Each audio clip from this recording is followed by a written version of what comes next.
And welcome once again to another episode of the HoriZone Roundtable. I am Bob McDonald, and you can find me on Twitter at Bob McDonald. And joining me, of course, is my co-host, Matt Dudek. Hey there, everybody.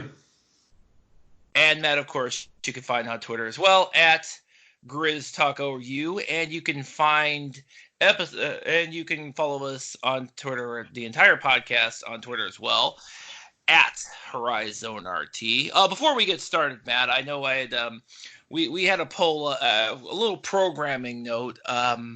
Matt, and you know this, of course, because we've discussed this.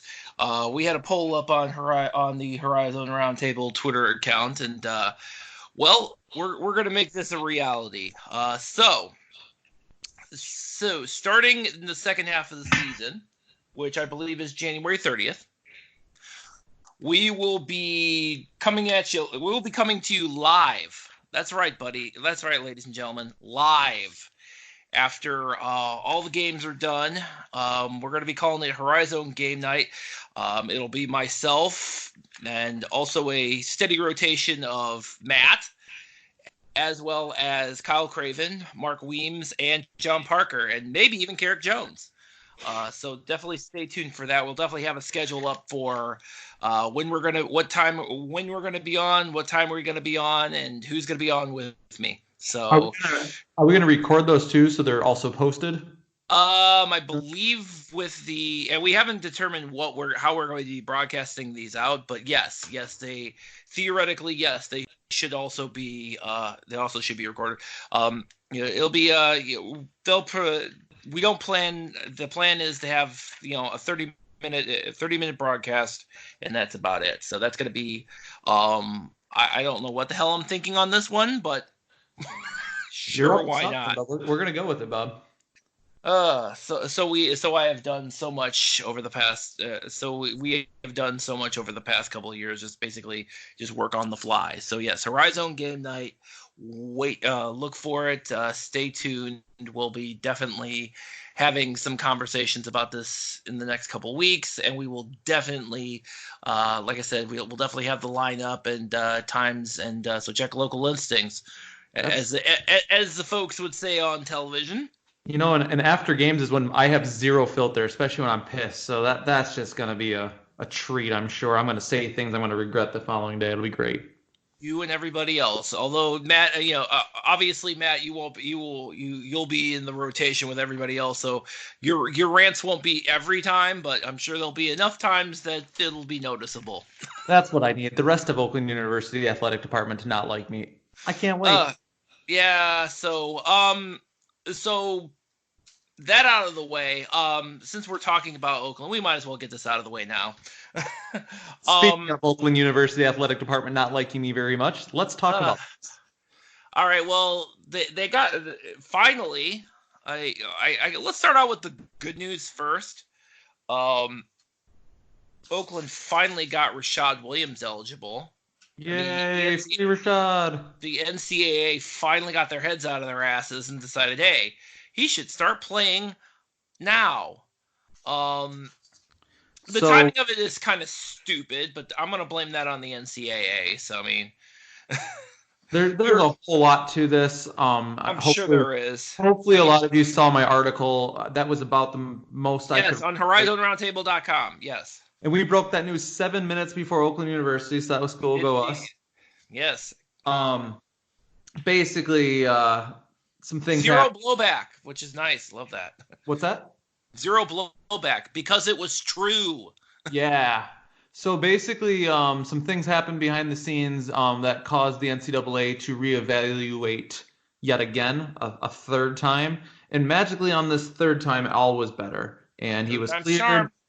And the family and Rashad obviously decided, and Campy decided that it was better to get him in this year with the bigs versus, play or let him have the redshirt year. So he's going to lose a year of eligibility through that. So that kind of sucks. But he's playing. Yeah. I think he's a big component that they need. They just haven't figured out how to use him, and they're trying to make him play like Cleveland State did, where he just shoots all the time. And that's not a good answer. And even his own father was not happy. We'll talk a little bit about that later. I will say this, once the NCAA is kind of a herky-jerky type of deal. I don't know what their inner workings are, but to say that they're erratic would be a compliment to them. I figured out, and this is non-related, but well, it actually is related. I think the moment that I saw, and this was outside of the HoriZone League, that I saw that center Uros Plavsic, and I say he's tangential to the HoriZone League because Cleveland State had recruited him. He committed to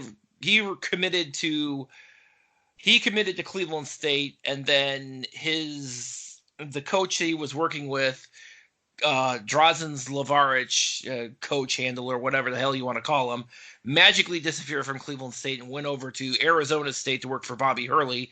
And then Uros Plavsic magically became a 4-star recruit and signed on with Bobby Hurley. And then Zlavaric left Arizona State, so Uros decided to leave himself and go over to Tennessee, who, if I'm not mistaken, if I remember correctly, is where Zlavaric actually did his. He was a graduate assistant there. So basically, he was following this guy around, and there was actually, and I think I mentioned this in episodes past, because Steph Kenich, who actually played for Cleveland State, was involved in this in some way, shape, or form. That basically Uros Plavsic, who never met a school he didn't want to transfer to, that he got his eligibility. That was pretty much that should have been the beginning of the end for anybody else who's sitting out there in the gloaming in terms of, a question mark on their transfer. Because, let's face it, after that, the NCAA didn't have a leg to stand on. So it's not surprising that the next progression of that is Rashad Williams finally getting his eligibility this year. Yeah, I mean, the NCAA screwed up. As I said in the article, this just further pokes holes in the NCAA. It's broken. I mean, we knew it was broken, but this is just out of hand. And I hope for going forward that the NCAA has some sort of plan, because it's just a mess. Of course it is. And it shouldn't be surprised to anybody that they are, because let's face it, the NCAA has enough issues. Their obvious spotty enforcement of anything involving money. Actually, anything involving money that they don't get, you're just you're SOL. Anything else is fine. Domestic violence, sexual abuse, the NCAA doesn't give a rat's ass about. But you give somebody $5 and they're all over your case. So watch out, OBJ. Yeah, right. By the way, again, it is another non-related HoriZone League side note, and I know I didn't watch a whole lot. In fact, I didn't watch any of the national championship game, but I did see kind of the post-game thing. Everything involving Odell Beckham Jr. Odell Beckham Jr. went full Kevin Hart at the Super Bowl, and I tell you this now: you never want to go full Kevin Hart at the Super Bowl. Look it up. You know what I'm talking about. There you go. You never go full Kevin Hart at the Super Bowl. So now that I've gotten off of like 400 tangents, let's circle on back over to Oakland. They started good, and then that was it, man. They started really well at the beginning of the first half of the Green Bay game, and then petered out of there. And then they didn't, they started really crappy at the beginning of the Milwaukee game, and then they did better in the second half, but obviously not well enough. Well, see, I actually disagree. Oakland has started well in the first 5 to 10 minutes of every game in conference play. Even Wright State, they were right there with them 10 minutes, halfway through the first half. They were up on Milwaukee. They have been super out of the gate. The problem is, Campy pulls some starters, which of course they need to rest. And then the starting 5 never sees the floor again, and I cannot wrap my head around it. Of course you can't. Why wouldn't you? And Campy, why wouldn't you, honestly? He continues to throw players under the bus and talks about how great his assistants are and how they're just not executing as players and blah. He doesn't put the people back on the floor that have gotten them these big leads. They shut out Youngstown State for the first 8 minutes of that game. And yet he never went back to what got them to that point. So either he's getting out-coached because he can't make in-game adjustments, or he doesn't know how to rotate players and distribute minutes. Whichever it is, it comes back on Campy, and it's absolutely ridiculous. You know, what are you going to do, man? I'm going to do nothing except whine about it on Twitter and here, and then talk about the rest of the HoriZone League because they seem to have competent coaches where we don't right now. It's interesting. Yeah, I can't really weigh. Obviously, I can't weigh in on this. I just see it from an outsider's point of view. I see it's like, well, yeah, you had an opportunity to get the sweep in Wisconsin. You didn't get it done. You're now what? Oakland's now what? 2-5 in the conference now, and they're looking up at. You know, they're looking up at the rest of the conference, and it's getting away from them. I mean, this season is really getting away from them. You know, we've heard from the beginning, and I know there's some truth to it. You know, Oakland got rocked by the transfers, blah, blah, blah, blah, blah, blah. And we've talked about how other schools did too. Let's play a game, Bob. We'll make it real quick. I'm going to name a player, and you tell me if they're a Division I player, okay? Uh-huh. Xavier Hill-Mays. Absolutely. Brad Brechting. Of course. Trey Maddox. Definitely. Rashad Williams. I should know. Absolutely. Dan Oladapo. Yes. Kevin Kangu. Where's he been, by the way? I mean, he's so hot and cold. It's not even funny. So I would say yes, but I mean, it just is like, where's he's hot one day and cold the next. He's a freshman. We haven't seen a bunch of them, but so far, Madison Monroe, Division I player. Good question. Haven't seen enough of him, even though he's been starting. Haven't seen enough of him. Blake Lampman. The 3-point shot is definitely Division I worthy. I don't know about the defense. He got burned a couple of times yesterday. Absolutely. My point is, I named you 6 or 7 players that are at least Division I, at least. So I'm sick of hearing the excuse about the transfer portal. The pieces are there. We're not putting them together, and that's not on the players. That's on coaching. The players are there. The talent is there. The rotation too has been kind of and this is the part I'm still trying to understand is that the rotation has been pretty fluid. Aside from FedEx and Brad Brechting, everybody else is kind of a wild card when it comes to who else is starting. That starting rotation has changed more times than, it's changed more times than Dennis Rodman's hairdo. I mean, you can't tell. If you know who's going to be starting next game, you're smarter than I am. I'm just a dumb fan, so I don't know. All I know is I'm sick of talking about Oakland because they're a bottom 2 or 3 team in the league. And there's better teams to talk about. Let's move on because there's nothing to talk about. Why give them more time on this podcast that's about the league? They're not worth talking about. Well, I also want to talk about Milwaukee for a little bit. Okay. Because they're confusing as hell. I mean, let's go from bad to mediocre now. Sure. Because Milwaukee has the pieces to be a decent team in this conference, and it seems like they're good a couple of games and they're really bad a couple more games and good a couple of games and really bad a couple of games. It was evidenced this weekend. Again, they lose to Detroit Mercy. Again, Detroit Mercy, they're hard to figure out. I don't know why they're so hard to figure out, but it just seems to me that Detroit Mercy, again, I said it last episode, Detroit Mercy has the ability to be this good team, and you've seen flashes of it, but most of the time you're not seeing anything about it. But and you saw it again this weekend against Milwaukee. They almost gave away that game, by the way. Again, Detroit Mercy prides themselves apparently in trying to give away some of these wins that they could get. They have the tools to get these wins, and sometimes they get in their own way, and that's what happened to them against Green Bay. They had the ability to get those wins, that win, and sweep Wisconsin, which is hard as hell to do. I don't care I don't honestly care what kind of teams Milwaukee and Green Bay are in general, But that trip, for whatever reason, trips a lot of teams up, and they have for many, many years. And Detroit Mercy had the ability to go in there and sweep in Wisconsin, and they didn't do it. They had the ability to. But I want to get back to Milwaukee again, because Milwaukee has been just it's been, if you look at any team in the conference, Milwaukee has the ability to beat any one of these teams.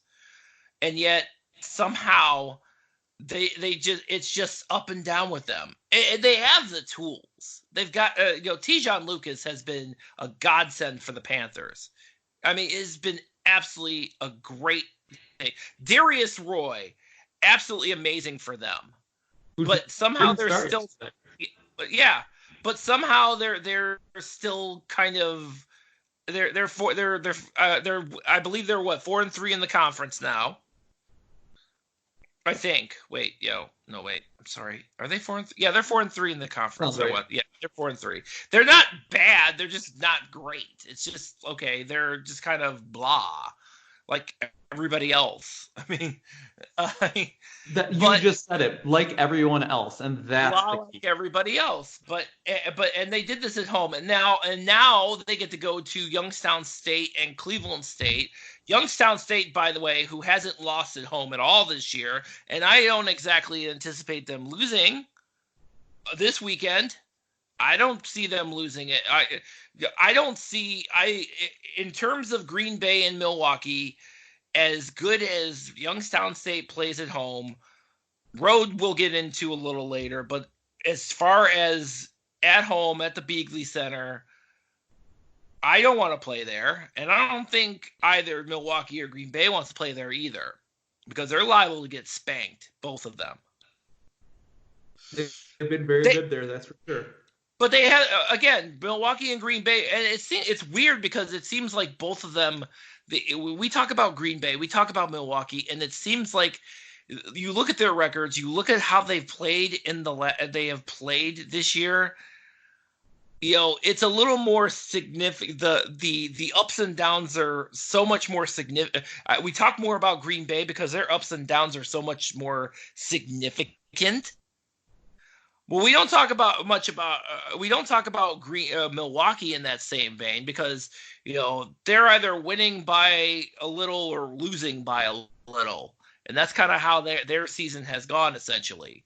Whereas Green Bay, they're either gonna win handily or they're gonna get beaten like they stole something, which is stupid. Which doesn't make any sense because on paper I see Green Bay as the better team than Milwaukee, but what do I know? And apparently, what does anybody else know? Because Milwaukee beat Green Bay. We've talked about it. We have beaten this horse so much. This league is just so average and probably below average, but they're all equally below average. So it's just everybody beating on each other. Wright State slipping here and there. Maybe Northern Kentucky on a run. I'm sure we'll talk about that soon. But Milwaukee and Green Bay, you can swap them. You can swap. You really could. And I didn't think I could say. I didn't think I'd be able to say that this season, because I remember vividly in the preseason I was very up. I was very big on Green Bay. I wasn't so much big on Milwaukee. I thought Milwaukee was going to struggle. I thought Green Bay was going to do better than they have. And they're in the same spot. They're in the same exact spot. They're both 4-3 in the conference. And Milwaukee beat Green Bay. There is still 2 spots open in the top 4, which, get those buys and the home games and all that good stuff. And nobody wants to take them. This league, no one wants. It's a massive slap fight between 2 and 10. I mean, between 3 and 10 right now. It really is. UIC sucks. Oh, UIC is going to make a run and play really well all of a sudden. Oh, no, UIC sucks again. Hey, look, Oakland looks pretty good. Nope, never mind. They're no good. Ooh, wow, good win from Detroit. Oh, never mind. Now they're going to get followed up with a good loss. Maybe Cleveland State's making a run. Maybe not. It just continues. It's crazy. So Youngstown State, awesome at the Beagley Center. Leaving the Beagley Center, not so much. It does. I don't know. I don't know anymore, Bob. I got nothing. I got nothing. I always have something to say. I don't know what to say anymore. Someone get me to March. Let's play a conference tournament. Can we just scrap the second half of this? This is stupid. Everybody get to Indiana. Let's just play, let's pull names out of a hat and just do this. Yeah, might as well. It's better than what's actually happening, which is you don't know who's going to be here in the first place. It's absolutely true because you look at the standings right now. You've got and we'll talk about Northern Kentucky in a minute, but you look at the standings and you absolutely see it's between four and nobody's kind of distanced themselves between. I mean, it's insane. It's absolutely insane because I'm looking at the standings right now. As it stands at this moment in time, you have at 4 and 3 you have Youngstown State, Milwaukee, and Green Bay. 3 and 4 you have UIC and Cleveland State. All of a sudden, UIC all of a sudden found them. And we haven't even talked about UIC's upset against Wright State yet. And you had a feeling that was coming because how many times on this podcast have I called Jordan Blunt Loudon loves kryptonite? How many times have I said it on this podcast? Plenty. And what happened? And what happened between Wright State and UIC? The guards, the backcourt that I've been arguing is the UIC backcourt, which I've been arguing is the best backcourt on paper is the best backcourt in this conference. Showed up, friggin' Jordan Blunt was Loudon loves kryptonite, and Michael Diggins had an outstanding game, and that's what happened. And UIC gives. For whatever reason, as good or bad as UIC has been all season, UIC is and has given Wright State fits, and they've been giving Wright State fits for years. And this last game was no different. No different. I think what that'll come down to is that when they do finally see each other and it matters most in a conference tournament or something, it comes down to coaching. And not a big Steve McLean X's and O's kind of guy, so. I think Wright State will end up getting them, but yeah, they have had their number a lot. Yeah, I mean, and it's funny because now you see UIC at 3 and 4, and all of a sudden, I still maintain that Steve McLean is gone after this year, but now it's like, okay, now these excuses of he didn't have all of his players until the end of December. Now these start to permeate and now that they're 3 and 4, they're people can start whispering and saying, hey, well, maybe they're not this bad. Maybe there is a little something to the fact that he didn't have, that he didn't have Mark Gassotti and Tarkus Ferguson and Jordan Blunt for stretches of this non-conference season. Maybe that's the case. Maybe Steve McLean. If Steve McLean's job is going to get saved, it's going to get saved by those maybes. That would have saved Dennis Felton last year had he not, basically had his entire roster, pretty much mutiny on him. But it's true. It's absolutely true. I mean, never underestimate the power never estimate the power of the possibility. And by the way, I'd like to point out, I know we keep talking about 2 through 10. Let's just call it 2 through 9 because IUPUI is just, no. Well, but then at the same time, they turned around and they slapped Green Bay earlier. Just like the one game they've win. Yeah, IUPUI wins one game. But they didn't just win it; they slapped them around. It was just like, what the hell are we watching? Well, that's what I'm saying. That's why Green Bay's roller coaster is clearly much more exciting than anybody else's roller coaster. It's basically, and anybody who's a fan of amusement parks, obviously. Up until very recently, I lived in close proximity to Cedar Point. Green Bay is the Millennium Force of the Horizon League's roller coaster. That's what they are. Just 100 miles an hour just scares the crap out of you. Well, Oakland's taking the role of the demon drop right now and just dropping out on everything. So. Well, Demon Drop. When's the last time you went to Cedar Point, man? They don't have Demon Drop anymore. I know. It was like years. I was there like 2 years ago. I'm not a big roller coaster person actually, but I know that's a thing, or was a thing. It was a thing. Demon Drop was a thing, and I don't know what happened to Demon Drop, but they got rid of it because they had to throw another 5 roller coasters in there. So that was, so that's what they did there. But yeah, that's kind of what's going on. Yeah. I mean, it's basically IUPUI would be the Mine Ride, which is basically this really slow roller coaster that basically nobody's really interested in unless they're really afraid of going anywhere near any of the other roller coasters. So, but yeah, and by the way, Gary, anybody who's like, I'm sorry, folks, I'm not very verbose in any of the Six Flags roller coasters. So anybody in the Illinois, anybody from Illinois or Wisconsin who's listening to this, sorry guys, you're just shit out of luck. I don't know any of those roller coasters. I'm just going with what I know, guys. Mine Ride is bad. Mine Ride is horrible. Let me translate it. Mine Ride, bad. The Mine Ride. Millennium Force, good. I'm trying to remember if they still have the Mine. I'm gonna have to look that up at the end of the podcast because the Mine Ride. I'm gonna have to figure out. So yeah, I'm sure you guys all had comparisons to Cedar Point roller coasters on your HoriZone Roundtable bingo cards today. And yet somehow this is actually more entertaining than talking about the Horizon League because there's just not. IUPUI is the Mine Ride.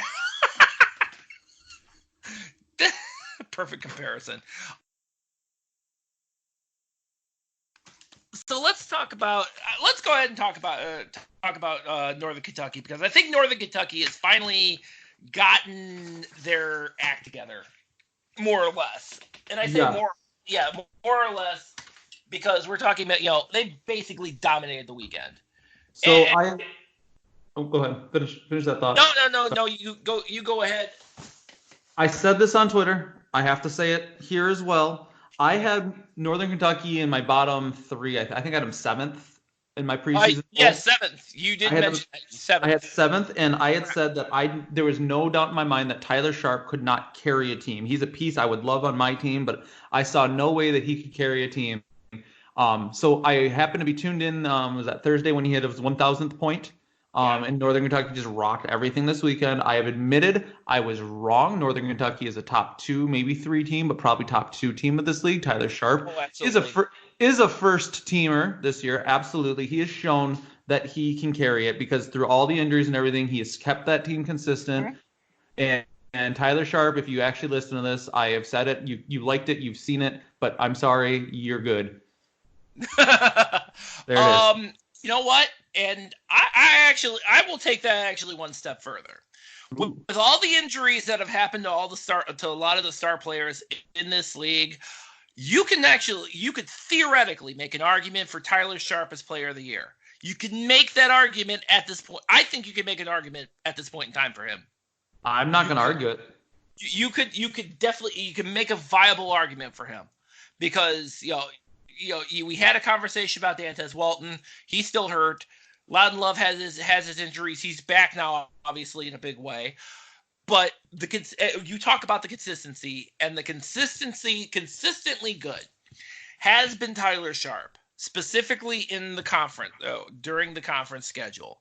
I mean, he dropped 30. What did he drop? 33 on Youngstown State on Thursday. He dropped 33 on Youngstown State. He had 18 points against Cleveland State in the first half, and then, and then he obviously got a rest because that game was pretty much well in hand. But yeah, you look at Tyler Sharpe's stats right now, and it's plausible. You could plausibly. He's definitely a first team guy. Definitely a first team guy. You can start making the argument for him as Player of the Year because any of the other guys. I mean, you're not gonna like as we've talked about previously. You can't make an argument for an Antoine Davis whose team is 2-5 and still kind of mired at the bottom of the conference. You can same thing. You could say the same thing about Xavier Hill-Mays. He's having a great Player of the Year. No, don't even. No, get out of here. He's not. But yeah, exactly. But who else is left? I mean, again. Love is coming back. He's got he's still, technically Loudon Love is still the front runner, although I would discount that, that time he was out. But when you look at everything else, you look at the body of work, it's looking more and more. Tyler Sharpe can make an argument. He's got 16.5 on the seasons. And a lot of that has come recently. He's holding a team together as they keep winning. As the it's team that intangible. It's really that. I mean, it is that intangible. I'm glad you brought that up because it's that intangible. It's that intangible that really kind of sets him above everybody else. Because you look at Wright State with Loudon Love. Loudon Love hasn't had to go through the injuries. Well, he's had to go through the injuries to himself, but not necessarily him. You're not having that conversation. He's not.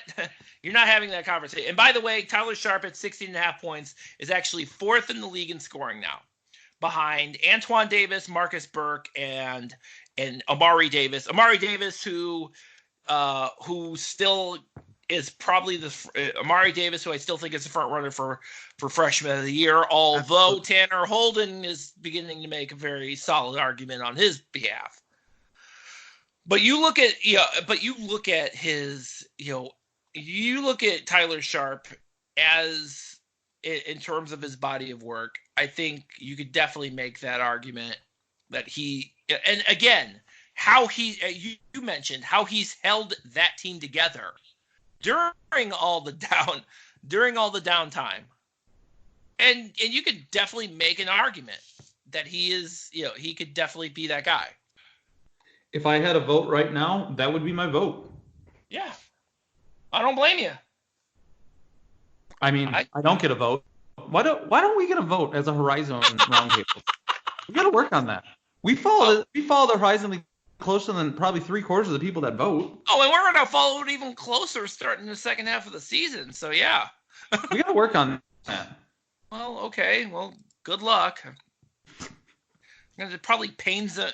Come on, it probably pains them that we're doing this much. It's like we literally have all these representatives, all these individuals, all these members of the media who could represent the HoriZone League well, and the two guys who are doing it the most are me and you.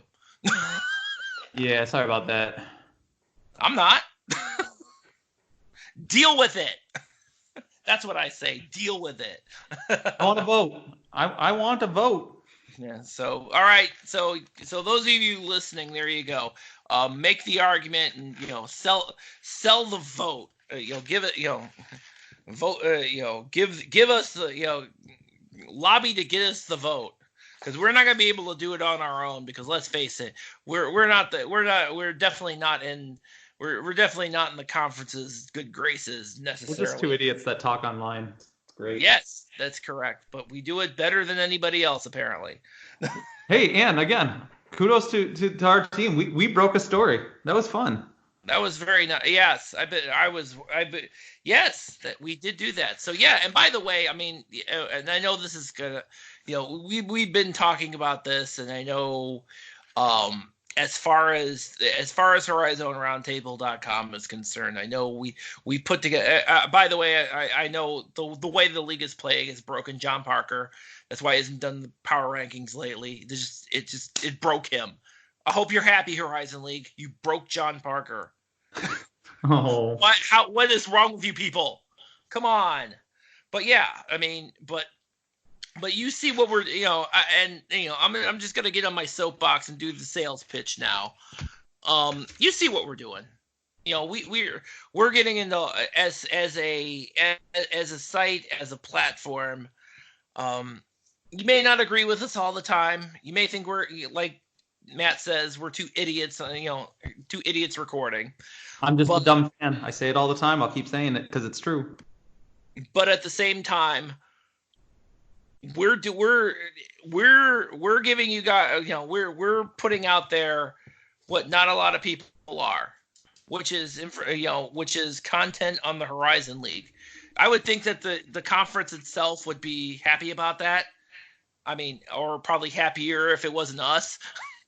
We are covering a bottom 15 league in the nation better than than most like top 12 leagues get covered. It's stupid, but here we are.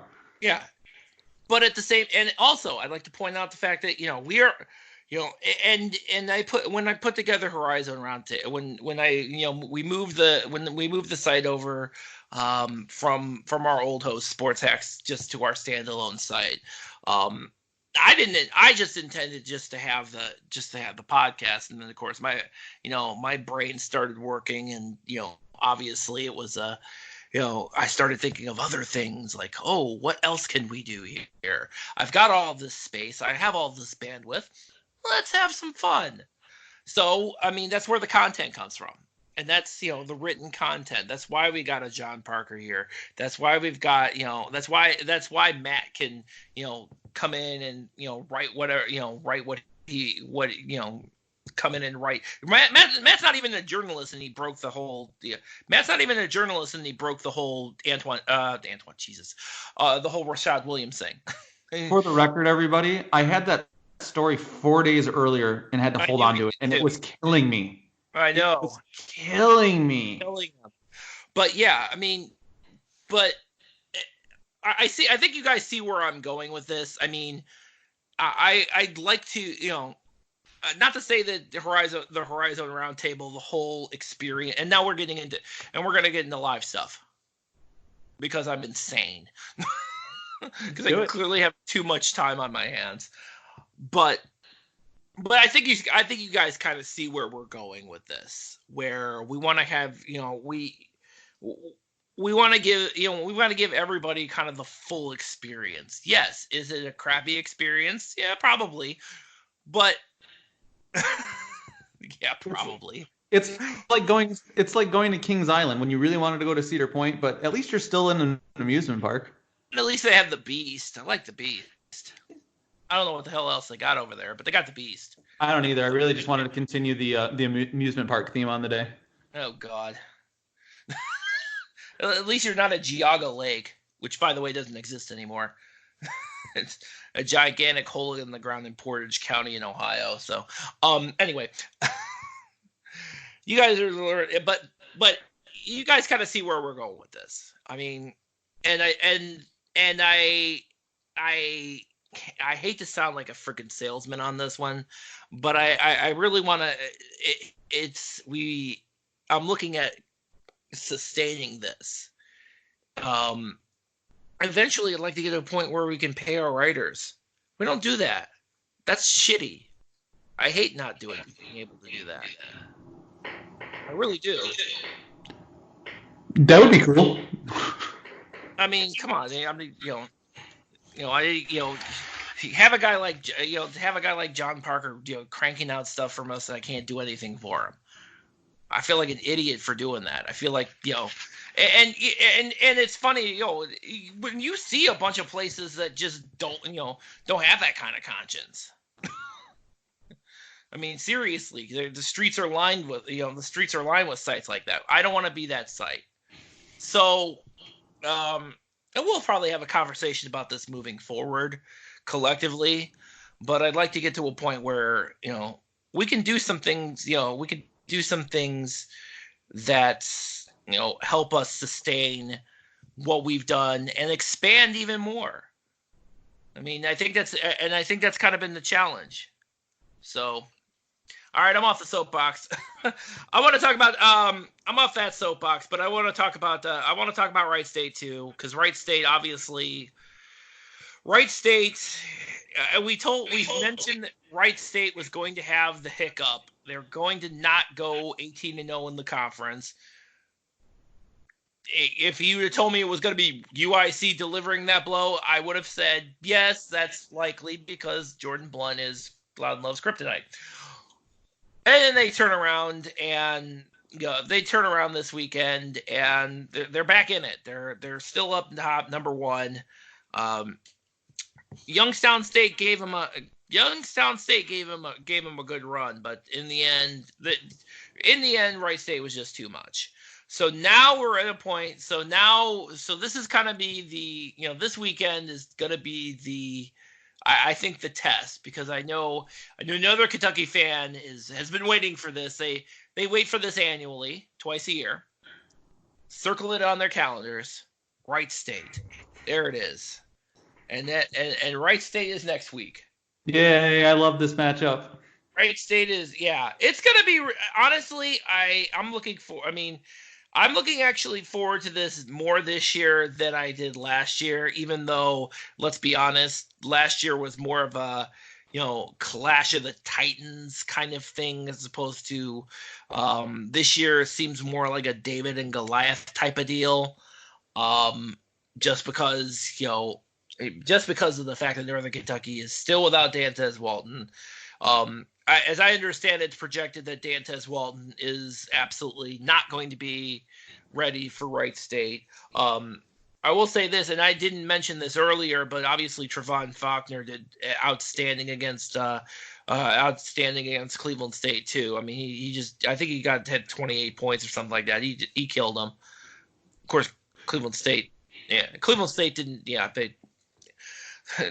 Cleveland State. We do defense. We do good defense. How's your offense? We do good defense.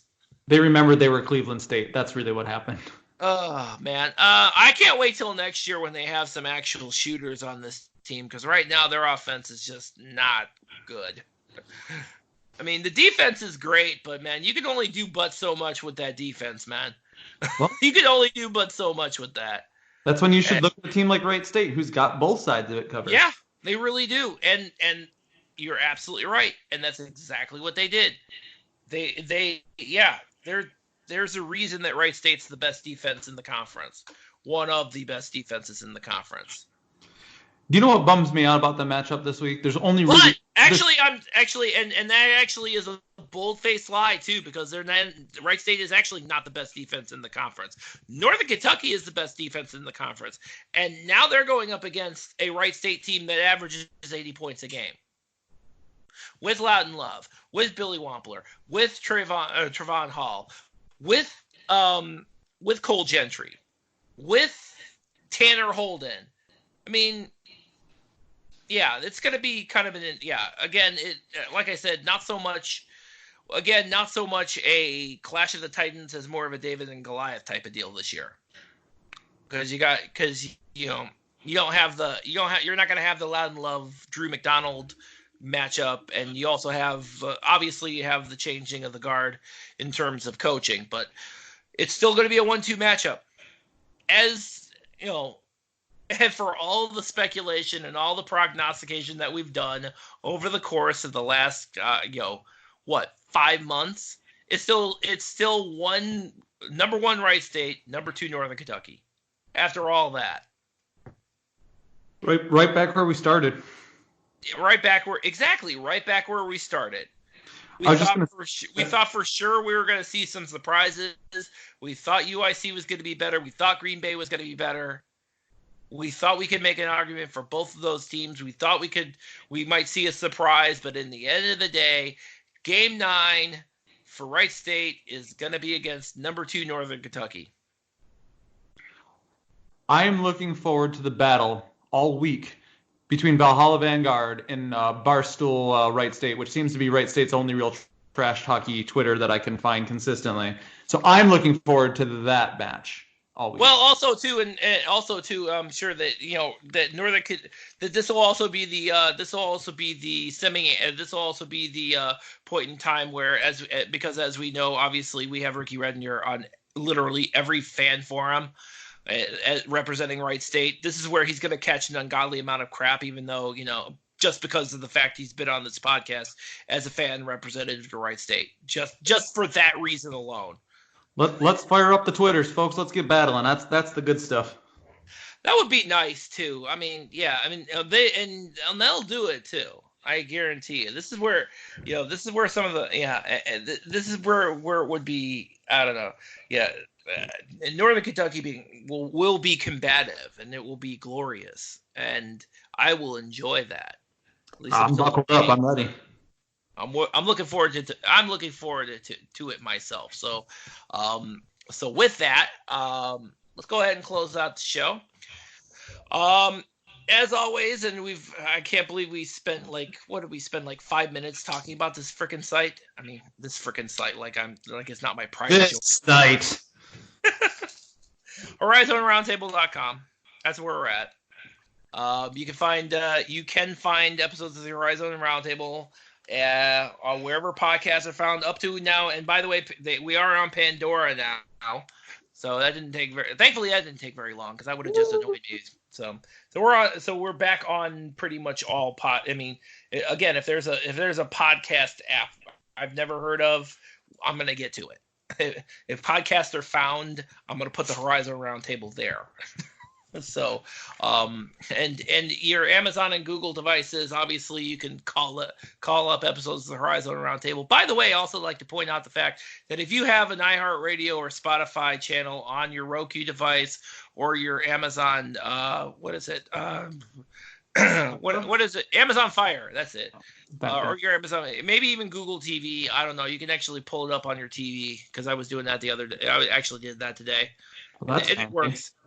TuneIn doesn't work for some reason. TuneIn doesn't have the podcast. We're on TuneIn for our podcast, but it's not on the Roku channel, so which is kind of head scratching, but it's whatever. So yeah, we're everywhere. So you know this. You've listened this long, so you obviously know where we are. Go tell a friend.